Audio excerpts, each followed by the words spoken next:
ദൈവനാമത്തിന് മഹത്വമുണ്ടാകട്ടെ. ക്രിസ്തുമാർഗത്തിൻ്റെ അടിസ്ഥാന ഉപദേശങ്ങളും ആചാരങ്ങളും പഠിക്കുന്ന ആദ്യ വചനങ്ങൾ എന്നുള്ള ഈ പഠന പരമ്പരയുടെ ഈ ആഴ്ചത്തെ പാഠത്തിലേക്ക് നിങ്ങൾക്ക് ഏവർക്കും സ്വാഗതം. അടിസ്ഥാന ഉപദേശങ്ങൾ കഴിഞ്ഞ് അടിസ്ഥാന ആചാരങ്ങളാണ് നമ്മളിപ്പോൾ പഠിച്ചുകൊണ്ടിരിക്കുന്നത്. നാം പഠിച്ചുകൊണ്ടിരിക്കുന്ന വാക്യം പ്രവൃത്തികൾ 2:42 അപ്പോസ്തല പ്രവൃത്തികൾ 2:42 ഇങ്ങനെയാണ് പറഞ്ഞിരിക്കുന്നത്.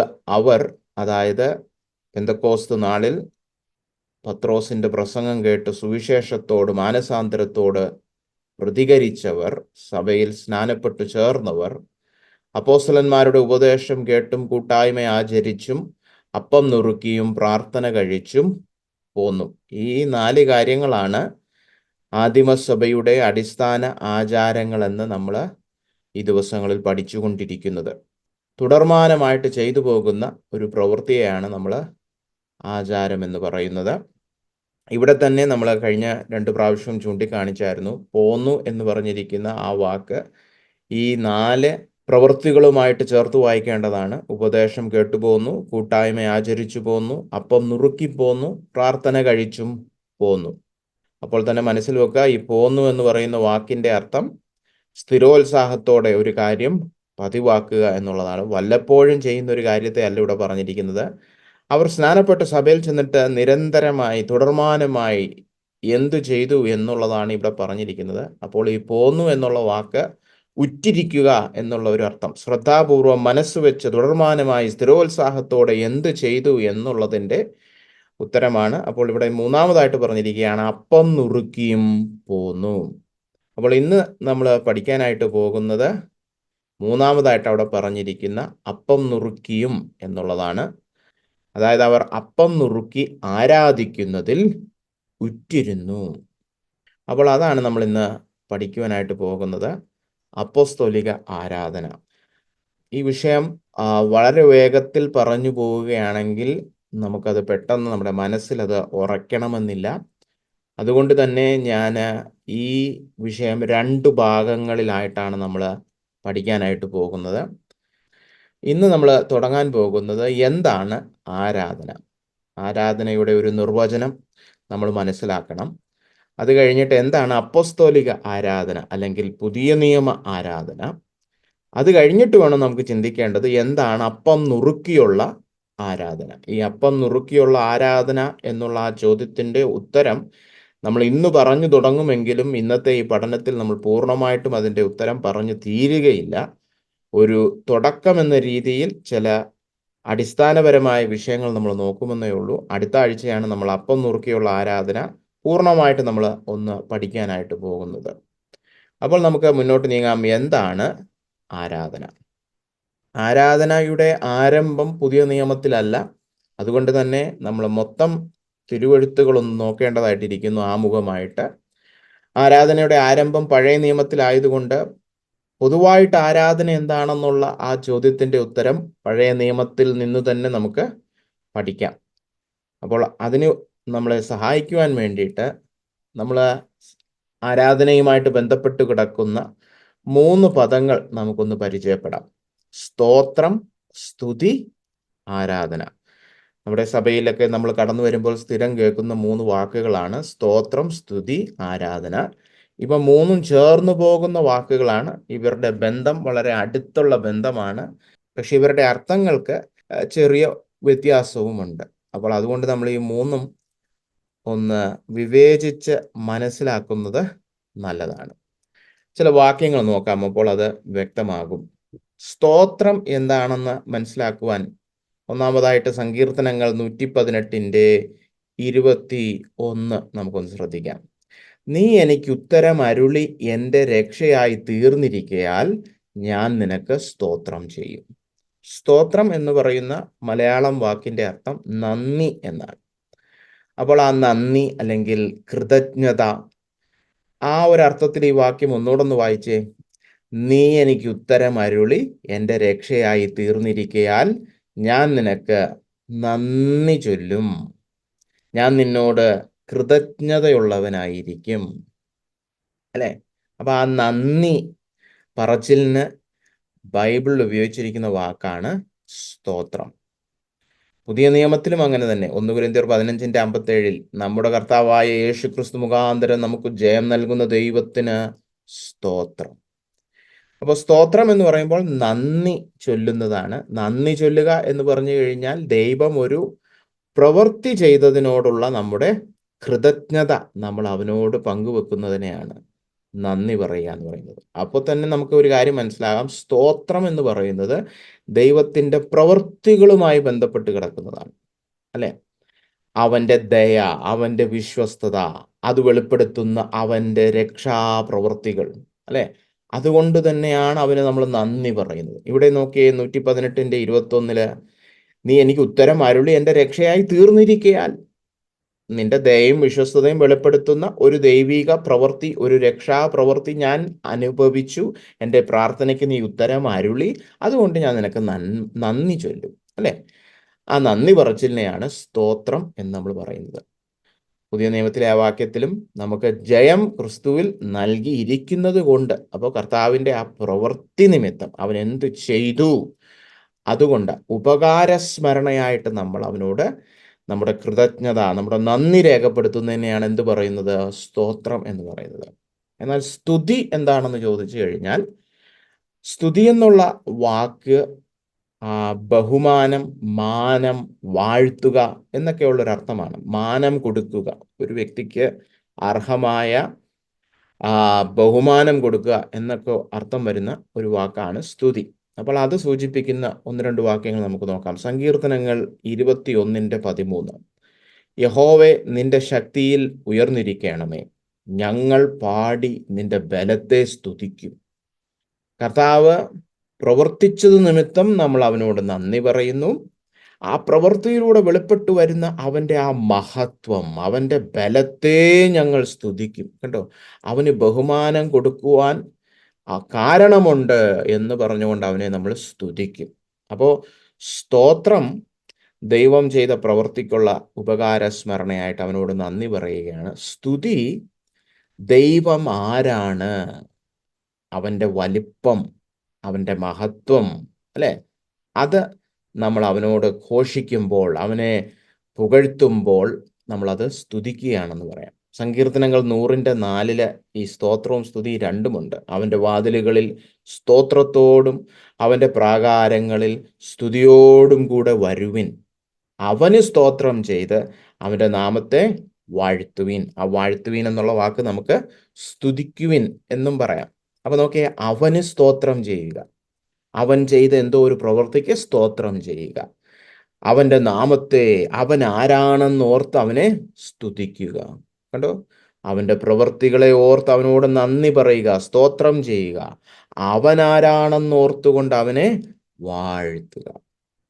ദൈവത്തിൻ്റെ പ്രവൃത്തികൾ, ദൈവത്തിൻ്റെ വലിപ്പം, അല്ലേ? ദൈവം എന്തു ചെയ്തു, അതിനൊത്തവണ്ണം സ്തോത്രം.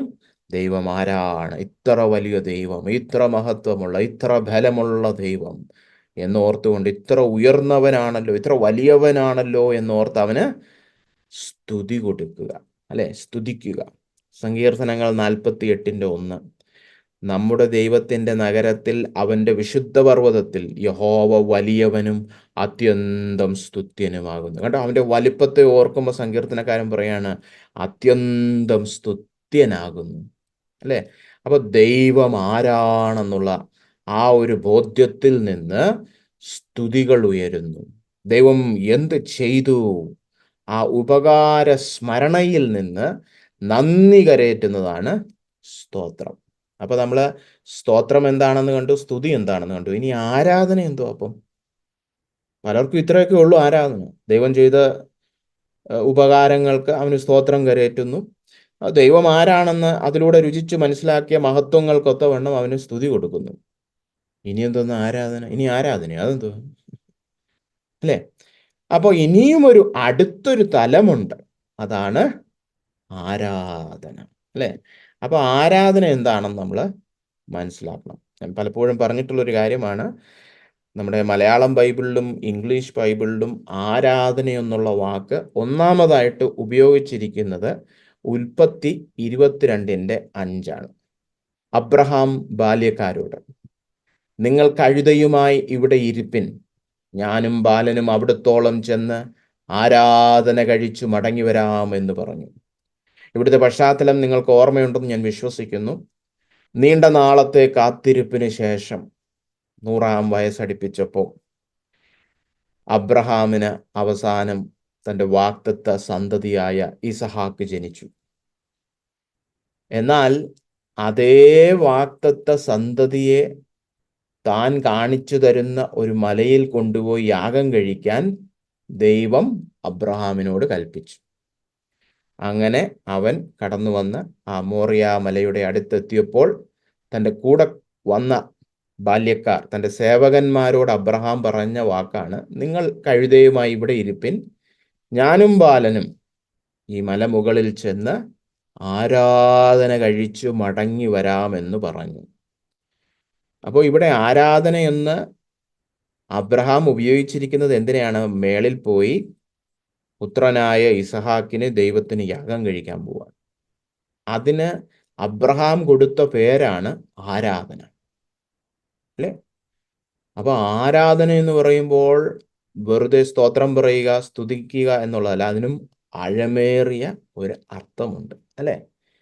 അത് മനസ്സിലാക്കാൻ നമുക്ക് ഈ ആരാധന എന്ന് പറഞ്ഞിരിക്കുന്ന എബ്രായ പദത്തിൻ്റെ അർത്ഥമൊന്ന് ചിന്തിക്കാം. ഇവിടെ ആരാധന എന്ന് പറഞ്ഞിരിക്കുന്ന ആ എബ്രായ പദത്തിൻ്റെ മൂലാർത്ഥം കുമ്പിടുക, വണങ്ങുക, മുട്ടുകുത്തുക എന്നൊക്കെയാണ്.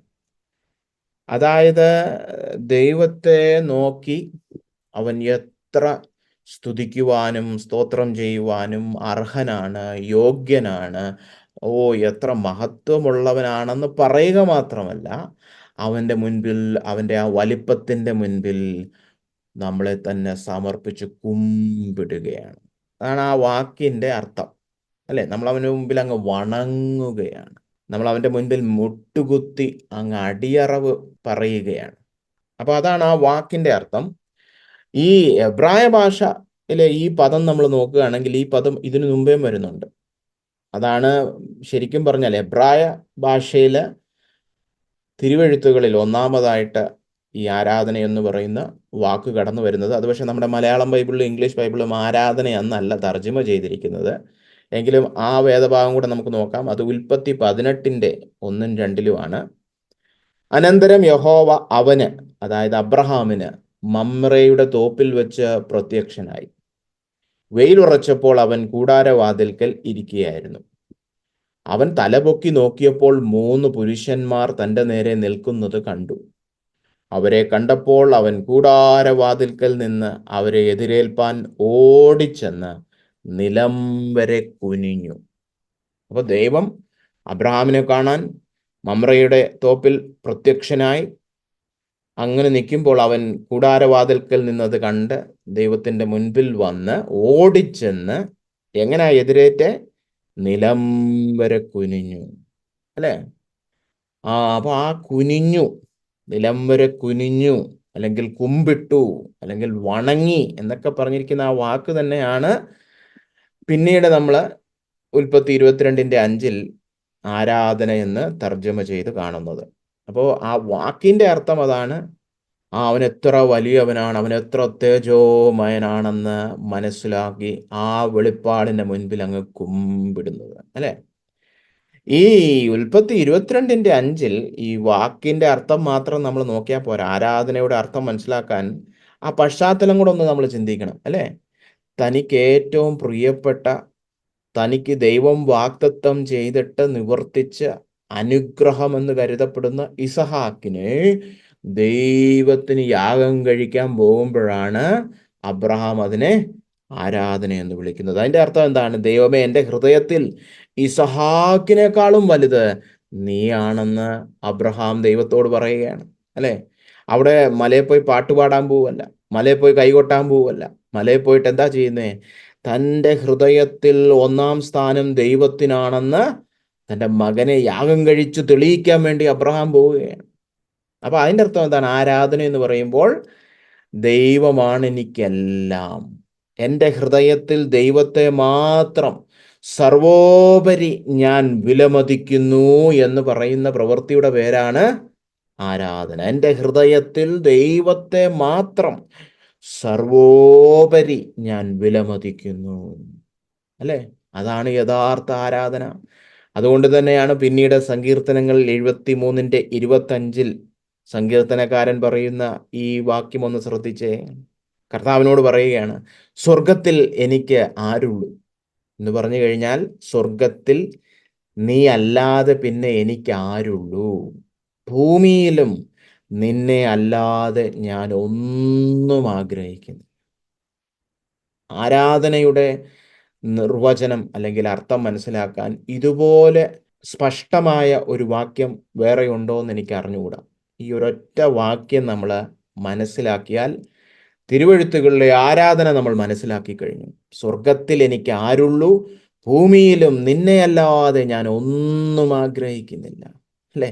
സ്വർഗമായാലും ഭൂമിയായാലും എൻ്റെ ആഗ്രഹം, ഞാൻ ഉറ്റുനോക്കുന്ന ഏക വ്യക്തി നീയാണ്. എൻ്റെ ഹൃദയത്തിലെ ആദ്യ സ്നേഹവും ഏകനിക്ഷേപവും നീയാണ് കർത്താവേ എന്ന് ആത്മാർത്ഥമായിട്ട് ഹൃദയംഗമായിട്ട് നമ്മൾ അവനോട് പറയുന്നതിൻ്റെ പേരാണ് ആരാധന. അത് വായിൽ കൂടെ, നമ്മുടെ ആദരങ്ങളിലൂടെ കടന്നു വരും, നമ്മുടെ പ്രവൃത്തികളിലൂടെ കടന്നു വരും. കർത്താവേ, ഞാൻ നിന്നെ സർവോപരി വിലമതിക്കുന്നു, എൻ്റെ നിധി നീയാണ്. അല്ലേ?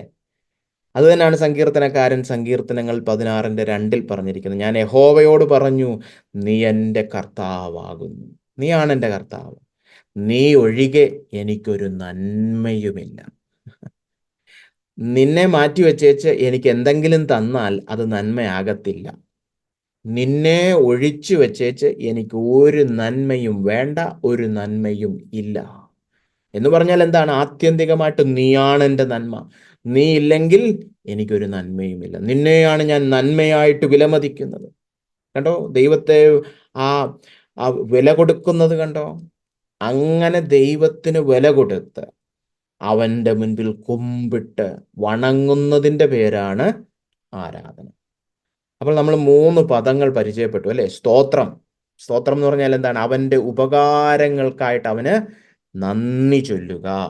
സ്തുതി, ദൈവം ആരാണ്, എത്ര മഹത്വമുള്ളവനാണ്, വലിപ്പമുള്ളവനാണെന്ന് ഓർത്തുകൊണ്ട് അവനെ വാഴ്ത്തുക, അവന് മാനം കരേറ്റുക. മൂന്നാമതായിട്ട് ആരാധന.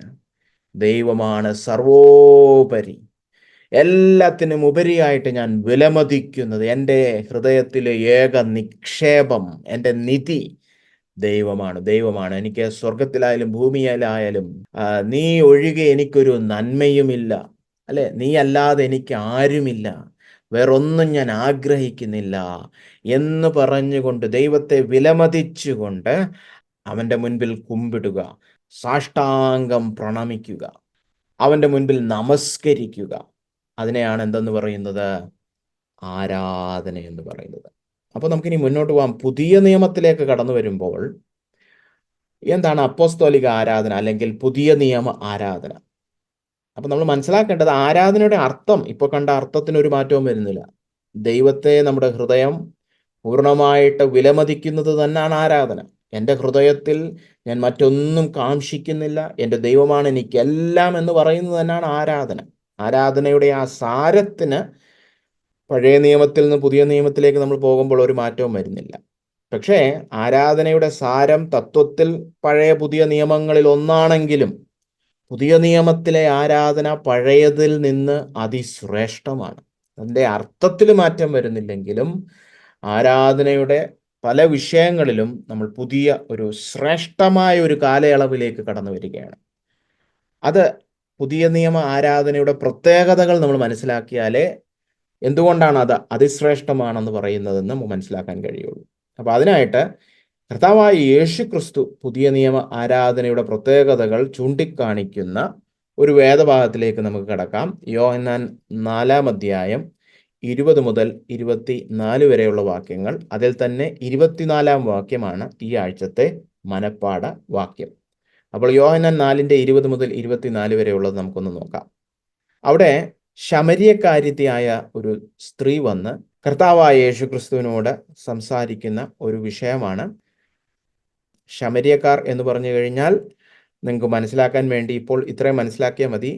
യഹൂദന്മാരും ജാതികളുമായിട്ടുള്ള ഒരു മിശ്രിത ഒരു വംശമാണ് ഈ, അല്ലെങ്കിൽ ഒരു ജാതീയ ഒരു കൂട്ടരാണ് ശമര്യക്കാർ. അവര് യഹൂദന്മാരായിരുന്നു, പക്ഷെ അവര് ജാതീയരുമായിട്ട് വിവാഹം കഴിച്ച് ഒരു മിശ്രിത വിവാഹത്തിലേക്ക് കടന്നുപോയവരുടെ പിൻതലമുറക്കാരാണ് ശമര്യക്കാർ. അതുകൊണ്ട് തന്നെ യഹൂദന്മാര് അവരുമായിട്ട് ഒരു ഇടപാടിനും പോകാറില്ല. കാരണം പൂർണ്ണമായിട്ട് യഹൂദന്മാരായിട്ട് നിലനിന്നില്ല.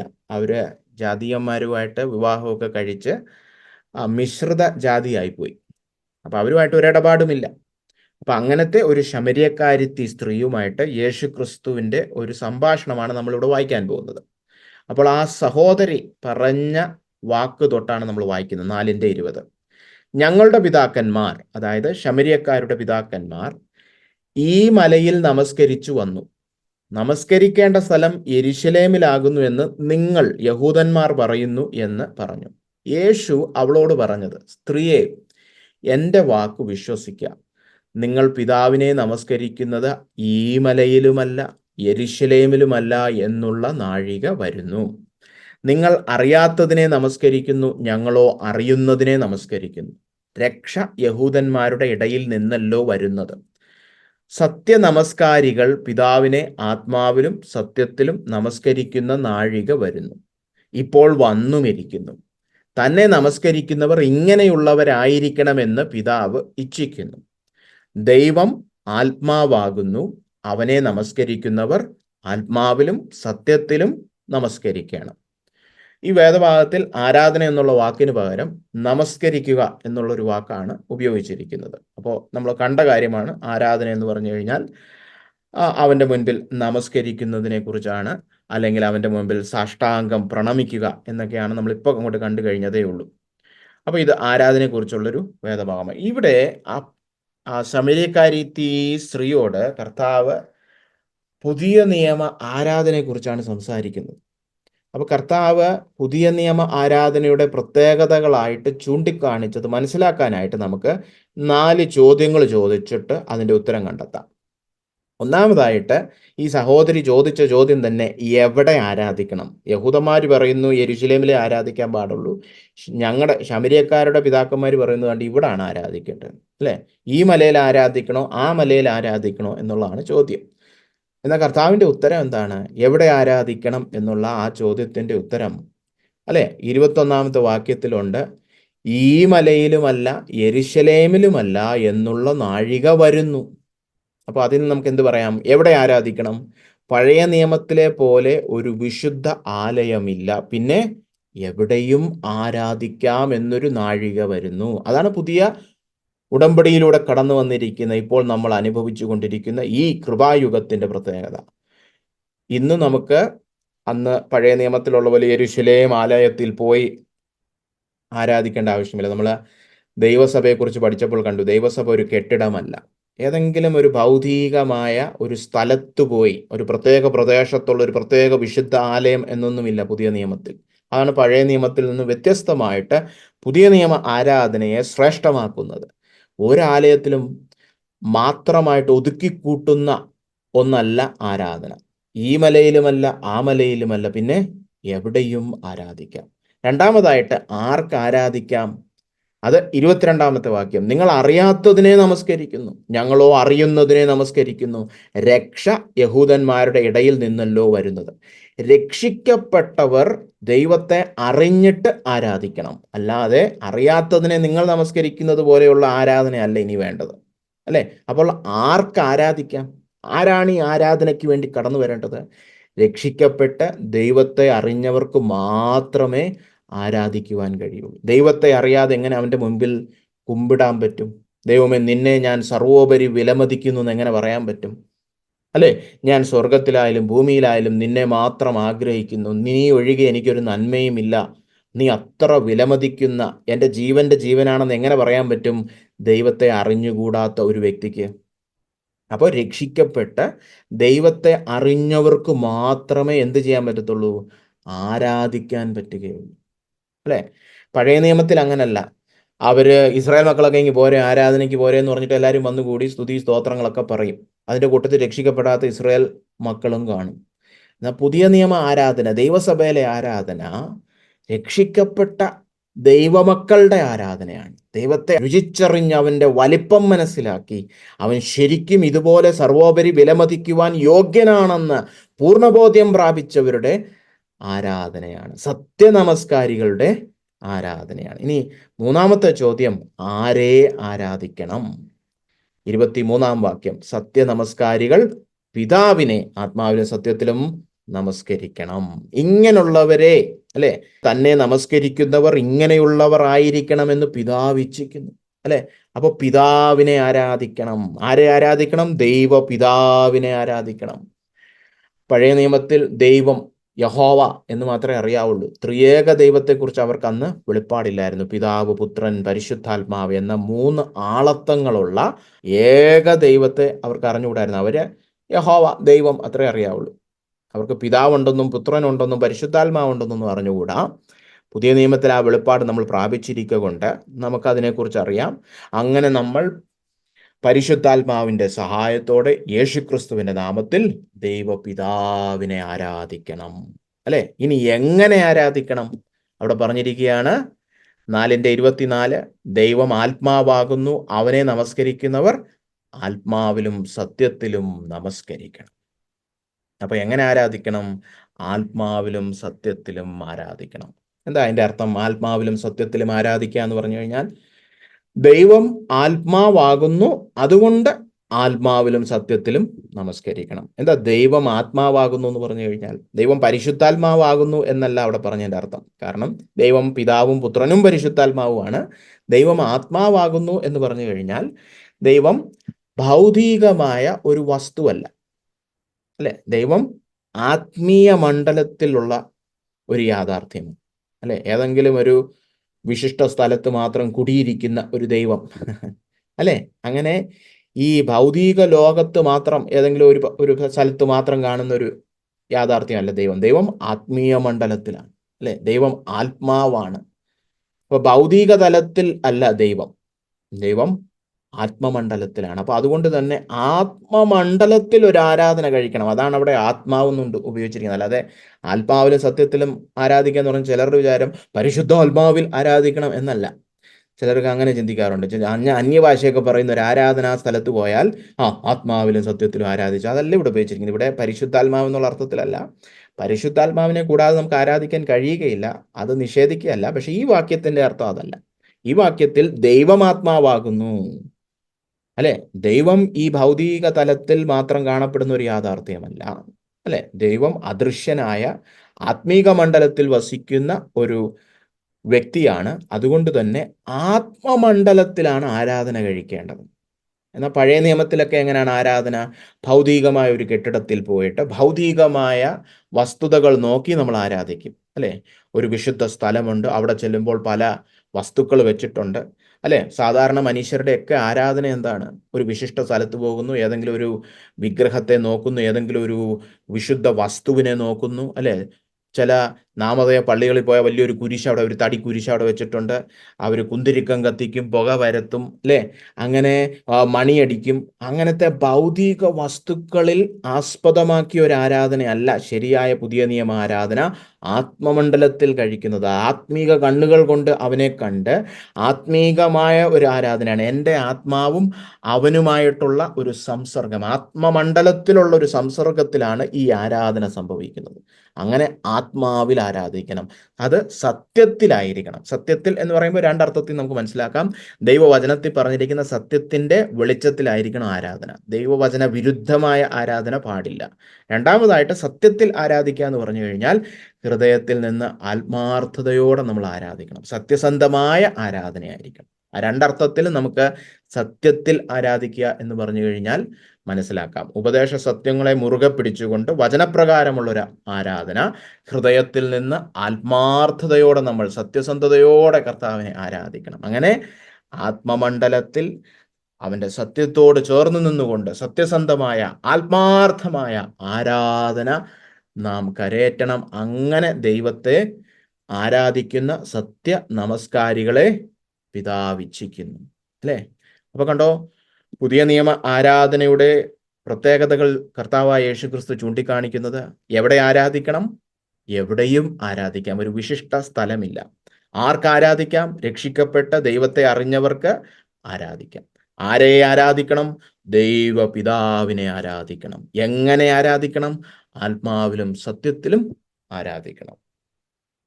ഈ ആത്മീയ ആരാധന വല്ലപ്പോഴും ചെയ്താൽ മതിയോ? ഞായറാഴ്ച മാത്രം ചെയ്താൽ മതിയോ? അതിനൊരു വാക്യം വായിക്കാം. അപ്പോസ്തലന്മാരുടെ ഉപദേശം നമുക്കൊന്ന് നോക്കാം. റോമർ 12:1. സഹോദരന്മാരെ, ഞാൻ ദൈവത്തിന്റെ മനസ്സിൽ ഓർപ്പിച്ച് നിങ്ങളെ പ്രബോധിപ്പിക്കുന്നത്, നിങ്ങൾ ബുദ്ധിയുള്ള ആരാധനയായി നിങ്ങളുടെ ശരീരങ്ങളെ ജീവനും വിശുദ്ധിയും ദൈവത്തിന് പ്രസാദവുമുള്ള യാഗമായി സമർപ്പിപ്പീൻ. നിങ്ങൾ ബുദ്ധിയുള്ള ആരാധനയായിട്ട്, അല്ലെ, നിങ്ങളുടെ ആത്മീയ ആരാധന എന്നും ആ വാക്യം നമുക്ക് വിവർത്തനം ചെയ്യാം.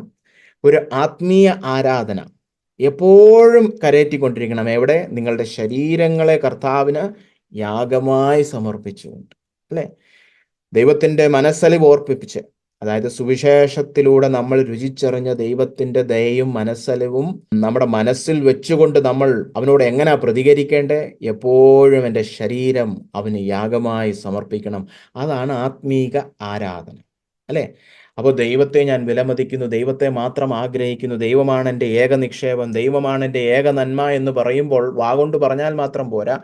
ആ ഒരു സമർപ്പണ ബോധത്തിൽ, ആ ഒരു പ്രേമം നിമിത്തം ഞാൻ എൻ്റെ ശരീരം മുഴുവൻ ഒരു യാഗമായിട്ട് അവന് അർപ്പിക്കുന്നു, അവൻ്റെ കർത്തൃത്വത്തിന് വിട്ടുകൊടുക്കുന്നു, ഞാൻ അവനോട് പൂർണ്ണമായിട്ടും വിധേയപ്പെടുന്നു, അവൻ്റെ മുൻപിൽ പൂർണ്ണമായിട്ട് ഞാൻ എന്നെ തന്നെ സമർപ്പിക്കുന്നു, അല്ലെ?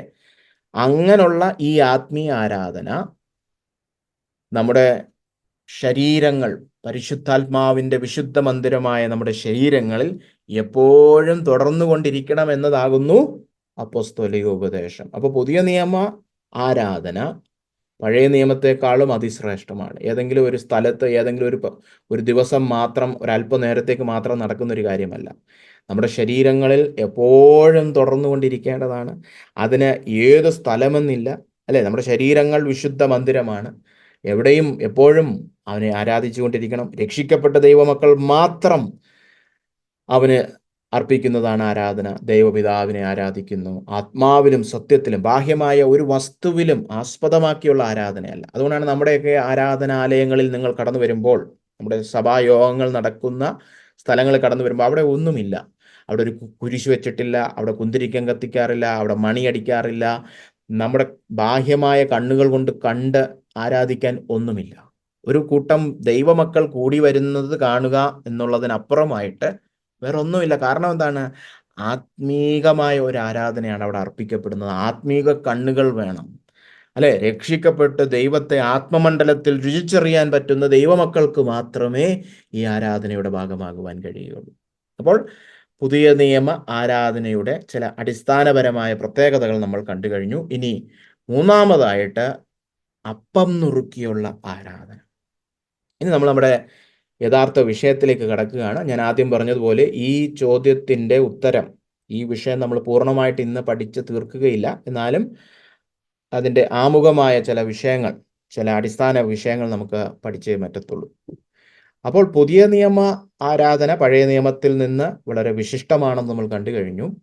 എന്നാൽ പുതിയ നിയമ സഭാ ആരാധന മറ്റെല്ലാ ആരാധനയിൽ നിന്നും ഏറ്റവും ശ്രേഷ്ഠമായ വിശിഷ്ടത എന്താണെന്ന് ചോദിച്ചാൽ, ആദിമസഭയുടെ മാതൃക, അപ്പോസ്തല പ്രവൃത്തികൾ എന്ന പുസ്തകം നമ്മൾ വായിച്ചു പഠിച്ചാൽ ആദിമസഭയുടെ മാതൃകയിൽ നിന്ന് നമ്മൾ കാണുന്നത് എന്താണ്? അത് അപ്പം നുറുക്കിയുള്ള ആരാധനയാണ്. അപ്പൊ ഇത് ഞാനിപ്പോൾ പറയുന്നെങ്കിലും അത് നമുക്ക് വാക്യങ്ങളൊക്കെ നോക്കി നമുക്കതൊന്ന് മനസ്സിലാക്കേണ്ടതായിട്ടിരിക്കുന്നു.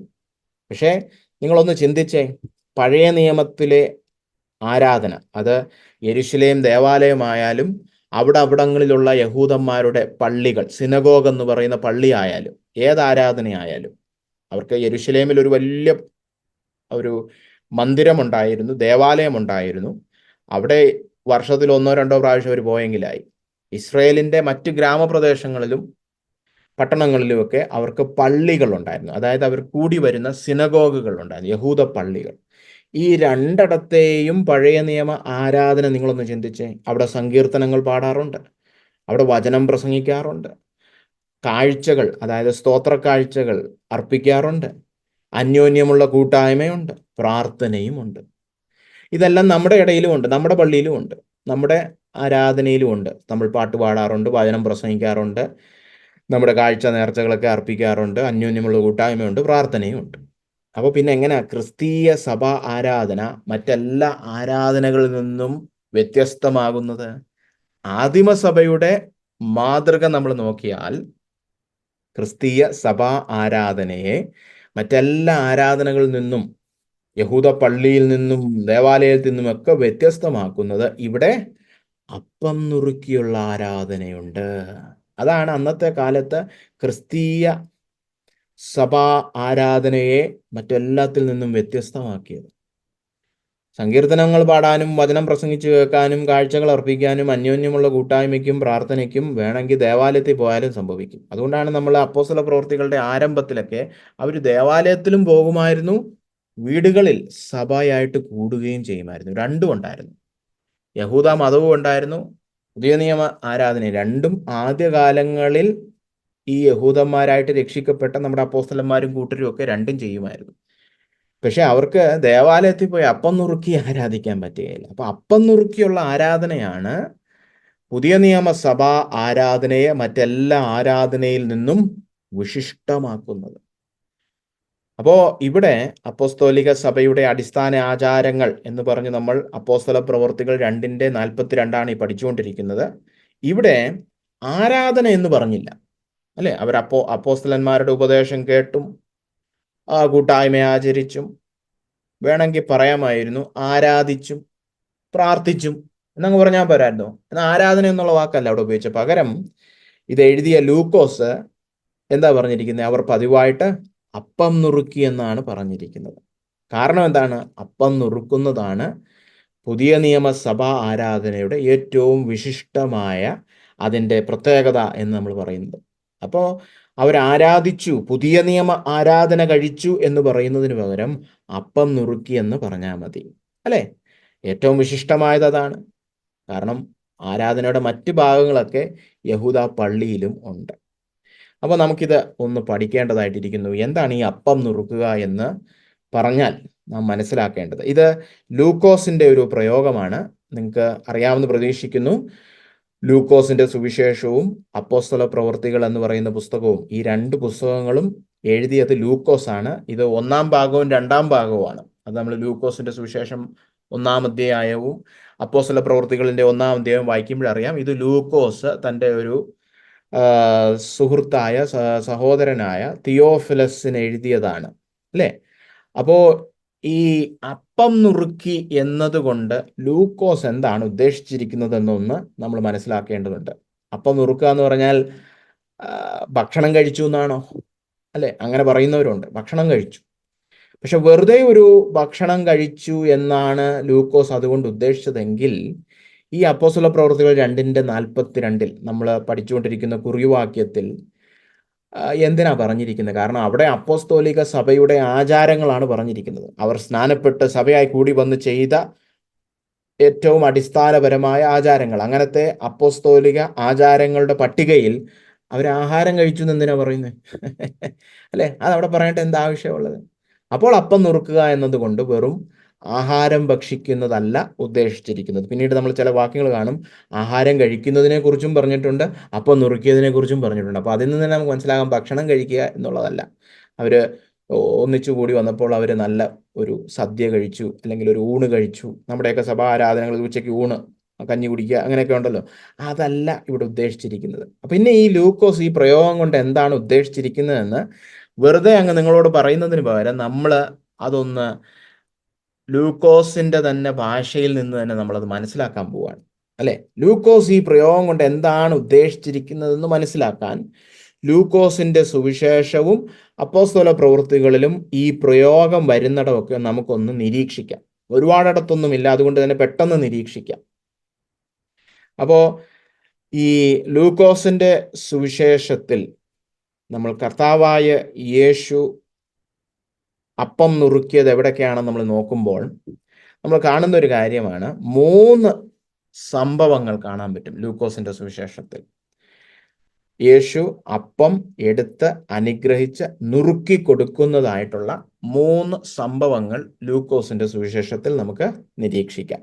ഇവിടെ എല്ലാം നമ്മൾ നോക്കുമ്പോൾ മനസ്സിലാക്കേണ്ടത് 4 ക്രിയകൾ പറഞ്ഞിട്ടുണ്ട്. അപ്പം എടുത്തു, പിന്നെ അപ്പം അനുഗ്രഹിച്ചു അല്ലെങ്കിൽ അപ്പത്തെ വാഴ്ത്തി, പിന്നെ അപ്പത്തെ നുറുക്കി, നുറുക്കി അപ്പത്തെ കൊടുത്തു. ഈ 4 ക്രിയാപദങ്ങൾ ആവർത്തിച്ചിരിക്കുന്ന 3 സംഭവങ്ങൾ നമുക്ക് ലൂക്കോസിന്റെ സുവിശേഷത്തിൽ കാണാം. ഒന്ന് ഓടിച്ച് നമുക്ക് അതൊന്ന് നോക്കാം. ഒന്നാമതായിട്ട് ലൂക്കോസ് 9:16. 5 അപ്പം കൊണ്ട് 5000 പേരെ ഊട്ടിയ ആ വലിയ അത്ഭുത പ്രവൃത്തിയാണ് ഇവിടുത്തെ പശ്ചാത്തലം. ലൂക്കോസ് 9:16 പറഞ്ഞിരിക്കുകയാണ്, അവൻ, അതായത് യേശു, ആ 5 അപ്പവും 2 മീനും എടുത്തുകൊണ്ട് സ്വർഗത്തേക്ക് നോക്കി അവയെ അനുഗ്രഹിച്ച് നുറുക്കി പുരുഷാരത്തിന് വിളമ്പുവാൻ ശിഷ്യന്മാരുടെ കയ്യിൽ കൊടുത്തു. കണ്ടോ, അവൻ അപ്പം എടുത്തു, അല്ലേ? സ്വർഗത്തേക്ക് നോക്കി അവയെ അനുഗ്രഹിച്ചു, നുറുക്കി ശിഷ്യന്മാരുടെ കയ്യിൽ കൊടുത്തു. കണ്ടോ, ആ 4 ക്രിയകളുണ്ടോ? അപ്പത്തെ എടുത്തു, അപ്പത്തെ അനുഗ്രഹിച്ചു, അപ്പത്തെ നുറുക്കി, അപ്പത്തെ കൊടുത്തു.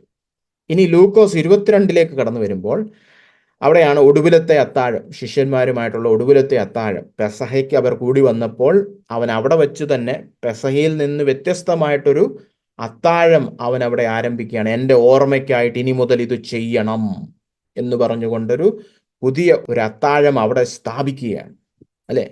അത് ആ വേദഭാഗമാണ് ലൂക്കോസ് 22:19. അവിടെ പറഞ്ഞിരിക്കുകയാണ്, പിന്നെ അപ്പമെടുത്ത് വാഴ്ത്തി നുറുക്കി അവർക്ക് കൊടുത്തു, ഇത് നിങ്ങൾക്ക് വേണ്ടി നൽകുന്ന എൻ്റെ ശരീരം, എൻ്റെ ഓർമ്മയ്ക്കായി ഇത് ചെയ്യുവീൻ എന്ന് പറഞ്ഞു. അപ്പോൾ അവർ പെസഹയ്ക്കായിട്ട് കൂടി വന്ന് യേശു അപ്പമെടുത്ത് വാഴ്ത്തി, ആഹാരം കഴിക്കുന്നതിന് മുമ്പുള്ള വാഴ്ത്തലുണ്ടല്ലോ, അങ്ങനെ വാഴ്ത്തി അവർ ഭക്ഷിച്ചുകൊണ്ടിരിക്കുകയാണ് പെസഹ.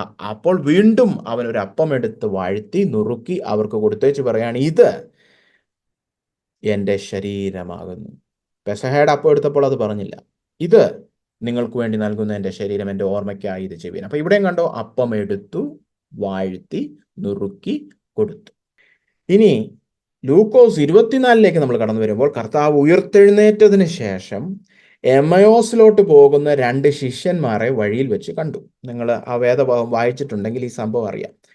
ഉയർത്തെഴുന്നേറ്റ ക്രിസ്തു യെരുശലേമിൽ നിന്ന് എമയോസ് എന്ന് പറയുന്ന ഒരു സ്ഥലത്തേക്ക് പോകുന്ന 2 ശിഷ്യന്മാർക്ക് വെളിപ്പെട്ടു. പക്ഷെ ആ ശിഷ്യന്മാർക്ക് മനസ്സിലായില്ല ഇത് യേശുവാണെന്ന്. ആ വേദഭാഗം നിങ്ങൾ വീട്ടിൽ പോയി വായിക്കുമ്പോൾ അത് മനസ്സിലാവും.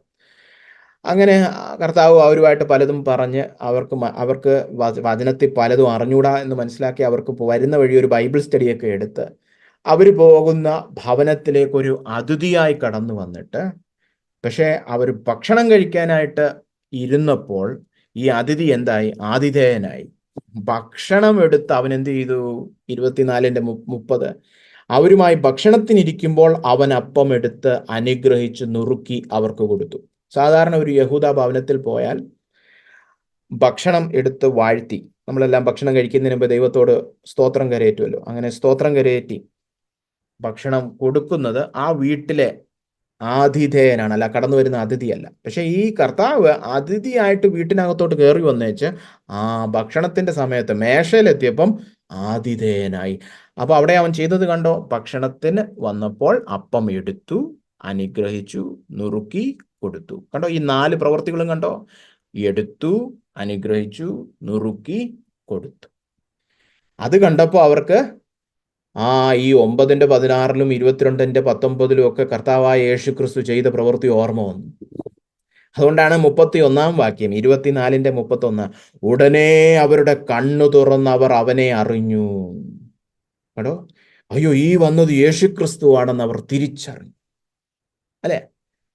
ഈ സംഭവം അവർ പിന്നീട് യെരുശലേമിൽ പോയിട്ട് അവിടുത്തെ ശിഷ്യന്മാരോട് പറഞ്ഞു, അയ്യോ, ഞങ്ങൾ യേശുവിനെ കണ്ടു, ഞങ്ങളുടെ കൂടെ യേശു വന്നു, ഞങ്ങളുടെ വീട്ടിൽ യേശു വന്നു, യേശു വന്ന് അപ്പം എടുത്ത് അനുഗ്രഹിച്ച് നുറുക്കി ഞങ്ങൾക്ക് നൽകി. ഈ സംഭവം 24:35 അവർ യെരുശലേമിലെ ശിഷ്യന്മാരോട് പോയി പറഞ്ഞതാണ്. അവർ വിവരിച്ചപ്പോൾ അവർ പറഞ്ഞതൊന്ന് ശ്രദ്ധിച്ച്, വഴിയിൽ സംഭവിച്ചതും അവൻ അപ്പം നുറുക്കുകയിൽ തങ്ങൾക്ക് അറിയായി വന്നതും അവർ വിവരിച്ചു പറഞ്ഞു.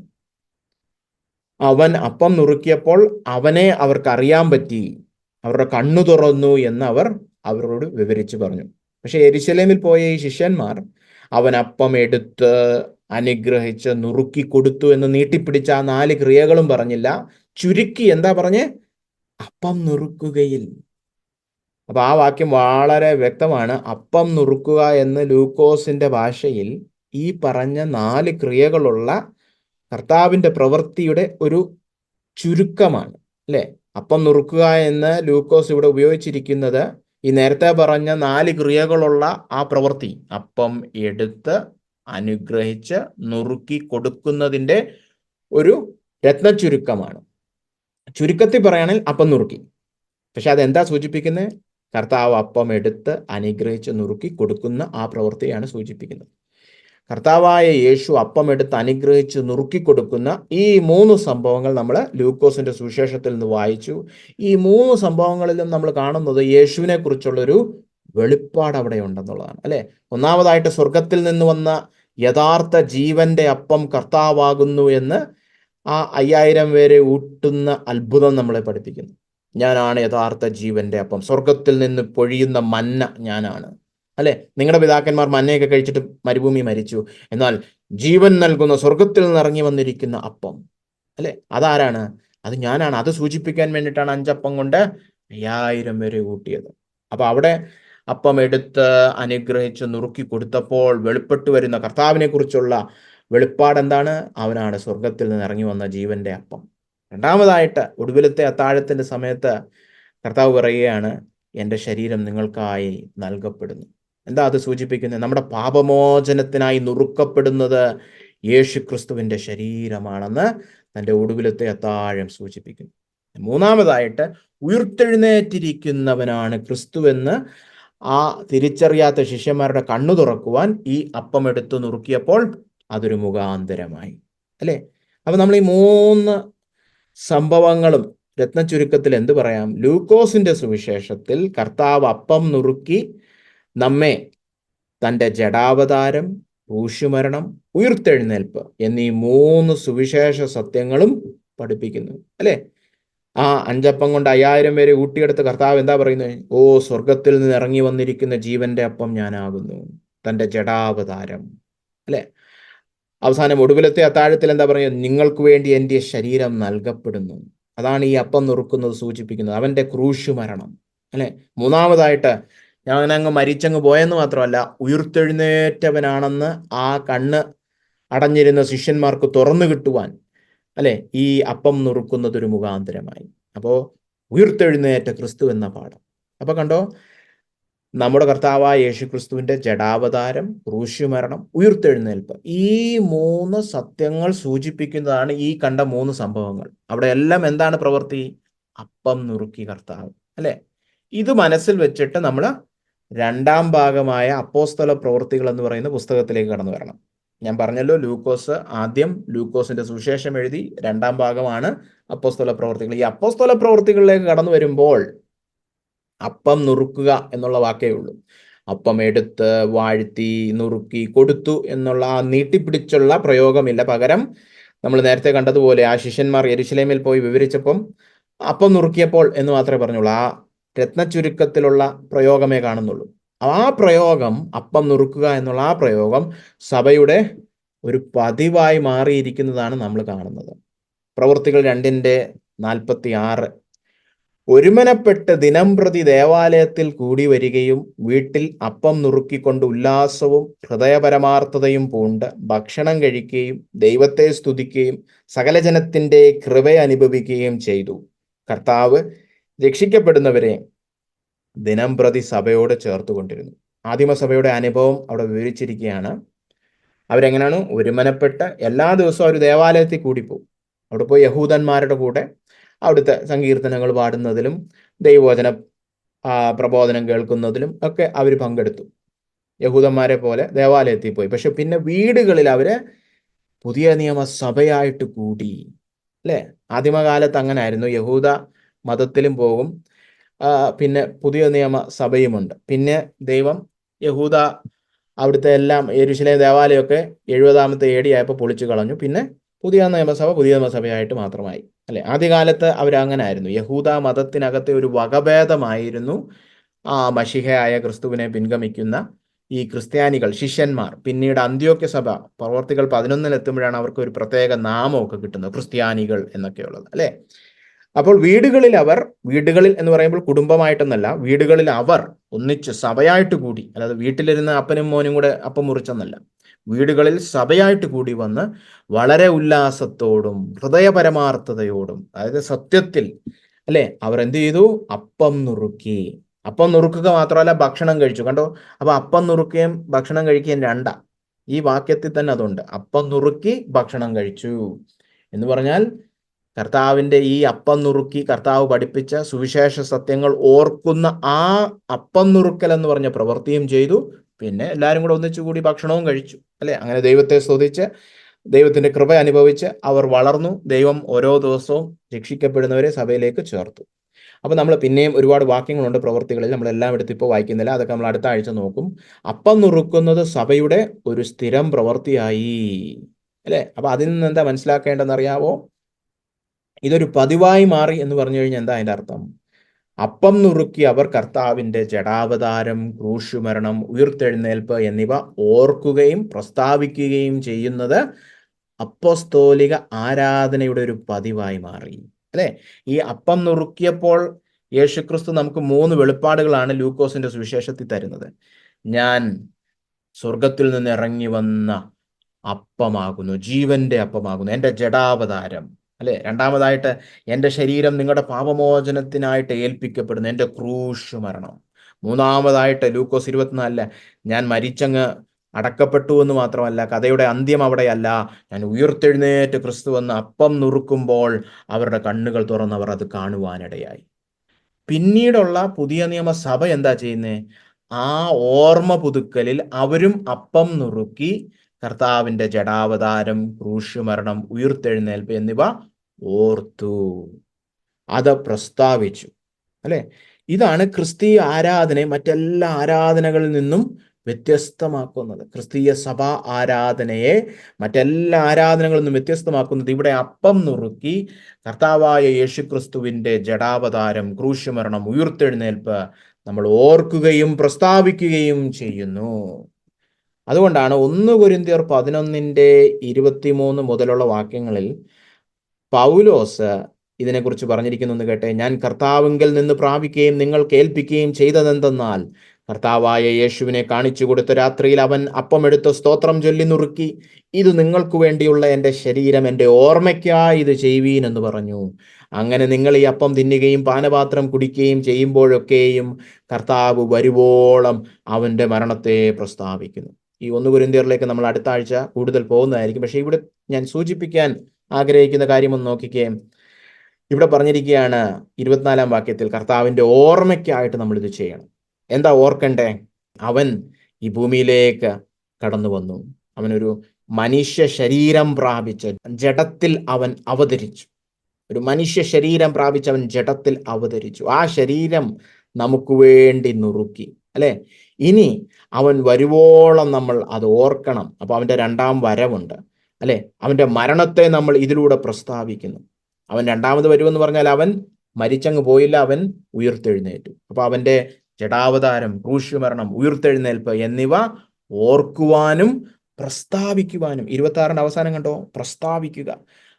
24 പറഞ്ഞിരിക്കുകയാണ് എൻ്റെ ഓർമ്മയ്ക്കായി ഇത് ചെയ്യുവീനെന്ന് കർത്താവ് പറഞ്ഞു. അപ്പോൾ ഓർമ്മിക്കുവാനും പ്രസ്താവിക്കുവാനും വേണ്ടിയുള്ള ഒരു അത്താഴം. എന്താ ഓർക്കുകയും പ്രസ്താവിക്കുകയും ചെയ്യുന്നത്?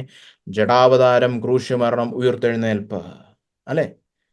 അപ്പോ ലൂക്കോസ് അപ്പം നുറുക്കുക എന്ന് പറയുന്ന ആ പ്രയോഗം കൊണ്ട് ഉദ്ദേശിക്കുന്നത് പൗലോസ് തന്റെ കൊരിന്ത്യ ലേഖനത്തിൽ കർത്താവിന്റെ അത്താഴം അല്ലെങ്കിൽ കർത്താവിന്റെ മേശ എന്ന് പറയുന്നത് തന്നെയാണ്, അല്ലെ? ഇത് വേണേൽ എനിക്ക് ആദ്യമേ അങ്ങ് പറയായിരുന്നു, അപ്പം നുറുക്കുക എന്ന് പറഞ്ഞാൽ കർത്താവിന്റെ മേശ, കർത്തൃമേശയാണെന്ന്.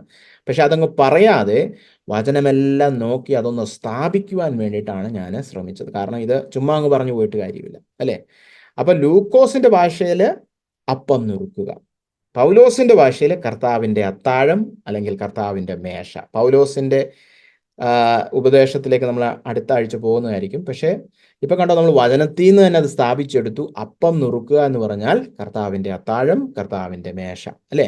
അവന്റെ ജഡാവതാരം, ക്രൂശുമരണം, ഉയിർത്തെഴുന്നേൽപ്പ് എല്ലാം ഓർക്കുകയും പ്രസ്താവിക്കുകയും ചെയ്യുന്ന ഒരു അത്താഴം, ഒരു പ്രതീകാത്മകമായ ഒരു അത്താഴം, അല്ലെ?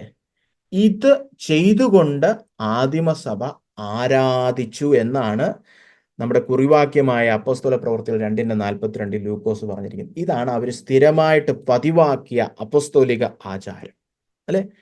ഇപ്പം നമുക്ക് വീട്ടിലിരുന്ന് എത്ര നേരം വേണേലും പാട്ട് പാടാം, വേണമെങ്കിൽ പ്രസംഗങ്ങൾ കേൾക്കാം, പ്രാർത്ഥിക്കാം. പക്ഷെ നമുക്ക് സഭയിൽ പോയാലേ ഇത് ചെയ്യാൻ പറ്റത്തുള്ളൂ.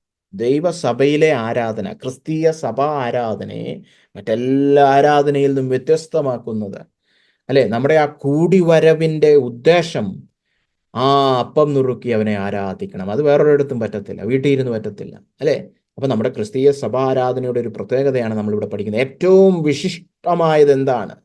അവരപ്പം നുറുക്കി ആരാധിച്ചു. അതുകൊണ്ടാണ് അവർ അപ്പം നുറുക്കി പോന്നു എന്ന് അപ്പോസ്തല പ്രവൃത്തികൾ 2:42 നമ്മൾ വായിക്കുന്നത്. ഇതിനെക്കുറിച്ച് കൂടുതൽ എന്താണ് ഈ കർത്താവിൻ്റെ മേശ, അല്ലെങ്കിൽ അത്താഴം, അല്ലെങ്കിൽ അപ്പം നുറുക്കുക, ഇതിൻ്റെ അർത്ഥം എന്താണ്, ഇതിൽ ആർക്ക് പങ്കെടുക്കാം, എങ്ങനെ പങ്കെടുക്കണം, എപ്പോഴൊക്കെ അതിൽ പങ്കെടുക്കണം എന്നൊക്കെയുള്ള കൂടുതൽ വിഷയങ്ങൾ, ഈ കർത്തൃമേശ എന്നുള്ള വിഷയം ആഴത്തിൽ നമ്മൾ അടുത്ത ആഴ്ച നോക്കും. പക്ഷെ അതിന് മുന്നോടിയായിട്ട് ആരാധനപരമായിട്ടുള്ള ചില വിഷയങ്ങൾ ഈ പ്രാവശ്യം നോക്കിയെന്നേ ഉള്ളൂ. അപ്പം നമ്മൾ എന്താണ് ആരാധന എന്ന് കണ്ടു. അതിന് നമ്മൾ സ്തോത്രം, സ്തുതി, ആരാധന എന്നീ മൂന്ന് പദങ്ങൾ നമ്മൾ പരിചയപ്പെട്ടു. ആരാധന എന്ന് പറയുന്നത് ആ ദൈവത്തെ ഞാൻ സർവോപരി വിലമതിക്കുന്നുവെന്ന് പറഞ്ഞ്, അല്ലെ, അവൻ്റെ മുൻപിൽ സാഷ്ടാംഗം പ്രണമിച്ച് അവനെ നമസ്കരിക്കുന്നതാണ് ആരാധന, അല്ലെ? പിന്നീട് അത് കഴിഞ്ഞ് നമ്മൾ കണ്ടു എന്താണ് പുതിയ നിയമ ആരാധനയുടെ പ്രത്യേകത, അല്ലെ? അതൊരു പ്രത്യേക സ്ഥലത്ത് ഒതുക്കി കൂട്ടുന്ന ഒന്നല്ല. എവിടെ വെച്ചും രക്ഷിക്കപ്പെട്ട ദൈവമക്കൾക്ക്, ദൈവത്തെ രുചിച്ചറിഞ്ഞവർക്ക് ദൈവപിതാവിനെ ആത്മാവിലും സത്യത്തിലും ആരാധിക്കുവാൻ കഴിയും. അതാണ് പുതിയ നിയമ ആരാധനയുടെ പ്രത്യേകത, അല്ലെ? അത് നമ്മുടെ ഈ ശരീരമാകുന്ന വിശുദ്ധ മന്ദിരത്തിൽ തുടർമാനമായി സംഭവിച്ചുകൊണ്ടിരിക്കണം. എൻ്റെ ശരീരം ഒരു യാഗമായി അർപ്പിച്ച് ആരാധന, അതാണ് ആത്മീയ ആരാധന. അതെപ്പോഴും ഈ ശരീരത്തിൽ നടന്നുകൊണ്ടിരിക്കണം, അല്ലേ? പിന്നീട് നമ്മൾ കണ്ടു അപ്പം നുറുക്കിയുള്ള ആരാധനയാണ് പുതിയ നിയമത്തിലെ ക്രിസ്തീയ സഭാ ആരാധനയെ മറ്റെല്ലാ ആരാധനകളിൽ നിന്നും വ്യത്യസ്തമാക്കുന്നത്. അപ്പം നുറുക്കുക എന്ന് പറഞ്ഞു കഴിഞ്ഞാൽ കർത്താവ് അപ്പം എടുത്ത് വാഴ്ത്തി നുറുക്കി കൊടുത്ത ആ പ്രവൃത്തിയെ ഓർക്കുകയാണ്. ആ പ്രവൃത്തിയിലൂടെ ലൂക്കോസിന്റെ സുവിശേഷത്തിൽ നമ്മൾ പഠിക്കുന്നത് പോലെ കർത്താവിൻ്റെ ജഡാവതാരം, ക്രൂശുമരണം, ഉയിർത്തെഴുന്നേൽപ്പ് എന്നീ സുവിശേഷ സത്യങ്ങൾ ഓർക്കുകയും പ്രസ്താവിക്കുകയും ചെയ്തുകൊണ്ടാണ് നമ്മൾ അവനെ ആരാധിക്കുന്നത്. അപ്പോൾ ഈ വിഷയങ്ങളെക്കുറിച്ച് കൂടുതൽ നമുക്ക് അടുത്ത ആഴ്ച പഠിക്കാം. പക്ഷേ പ്രായോഗിക തലത്തിൽ ഒന്ന് ചിന്തിച്ചേ. ദൈവസഭ ആരാധനയ്ക്ക് നമ്മൾ കടന്നു വരുമ്പോൾ അവൻ്റെ ജഡാവതാരം, അവൻ്റെ ക്രൂശുമരണം, അവൻ്റെ ഉയിർത്തെഴുന്നേൽപ്പ്, ഇതൊക്കെ ഓർക്കുവാനും പ്രസ്താവിക്കുവാനും അത് നിമിത്തം അവനെ സ്തുതിക്കുവാനും ആരാധിക്കുവാനും വേണ്ടിയിട്ടാണ് നമ്മൾ കടന്നു വരുന്നത്. ആ നന്ദിയുള്ള ഹൃദയങ്ങളോടെ നമുക്ക് ഒരു നിമിഷം പ്രാർത്ഥിച്ച് ഈ വചനധ്യാനം ഇവിടെ അവസാനിപ്പിക്കാം.